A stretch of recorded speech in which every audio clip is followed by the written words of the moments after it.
వివిధ పదవులు పొందిన పెద్దలకి, మండల అధ్యక్షులకి, కార్యదర్శులకి, కోశాధికారులకి, మాజీ అధ్యక్షులు, మాజీ కార్యదర్శులు, కోశాధికారులకి, మిగతా పెద్దలందరికీ నా నమస్కారాలు తెలియజేస్తూ ఉన్నాను.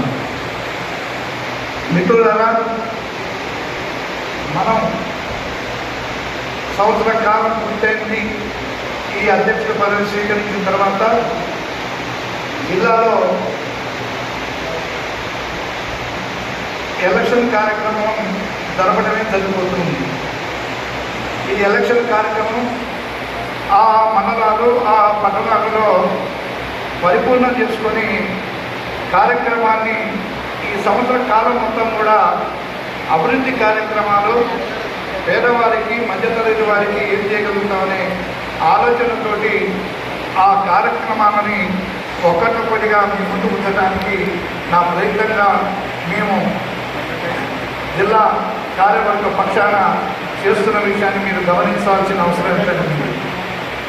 వాస్తవంగా అందరికీ ఫోన్లు చేసి, మొదటి మీటింగ్లో కూడా చెప్పడం జరిగింది, అందరికీ ఫోన్లు చేసి రమ్మని పిలవకపోతే వచ్చే పరిస్థితి లేదు.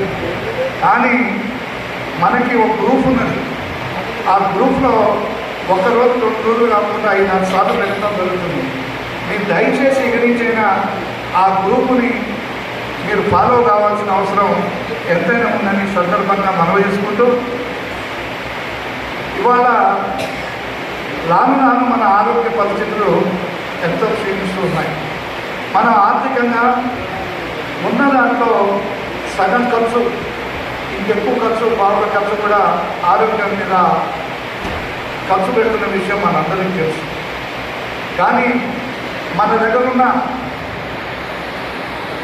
గుమస్తాలు కానివ్వండి, వర్కర్స్ కానివ్వండి, పేద వర్గాలు కానివ్వండి, మరి ఏ ఇతరుల ఆర్థికంగా వెనకబడ్డ వాళ్ళకి మనం ఏం చేయగలుగుతామనే ఆలోచనతోటి మరి ఆదివాసీ హెల్త్ కార్డు, కుటుంబ కార్డు అనేది కార్యక్రమాన్ని శ్రీకారం చుట్టడం జరిగింది.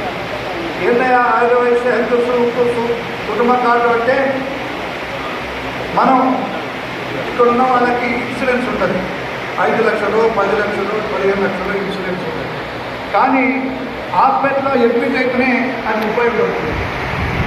మరి ఓపీ దగ్గర ఉపయోగపడుతుంది, దాని బ్లడ్ టెస్ట్ దగ్గర ఉపయోగపడుతుంది, మిగతా దగ్గర కూడా ఉపయోగపడదు. కాబట్టి మరి ఈ మధ్యతరగతి వాళ్ళు, బీదవాళ్ళు ఎక్కువగా హాస్పిటల్కి వెళుతున్న సందర్భం, ఖర్చు పెడుతున్న సందర్భం, మరీ బీదవాళ్ళు అవుతున్న పరిస్థితిని మరి మేమందరం కూడా జిల్లా స్థాయిలో పెద్దలందరం చాలామంది కూర్చొని చర్చ చేసి ఈ కార్యక్రమం శ్రీకారం చుట్టుకునే విషయాన్ని మనం ఒకసారి చెప్తూ ఉన్నాం. మరి ఇవాళ ఓపీలో మనకి ఆదివాసీ హెల్త్ కార్డుని మనం జిల్లా నుంచి ఇష్యూ చేసిన తర్వాత ఓపీలో కొంత పర్సెంటేజ్ ఇస్తారు, మెడిసిన్లో పర్సెంటేజ్ ఇస్తారు, డాక్టర్ దగ్గర తీసుకున్న మెడిసిన్ కొంత పర్సెంటేజ్ కూడా ఉంటుంది. తర్వాత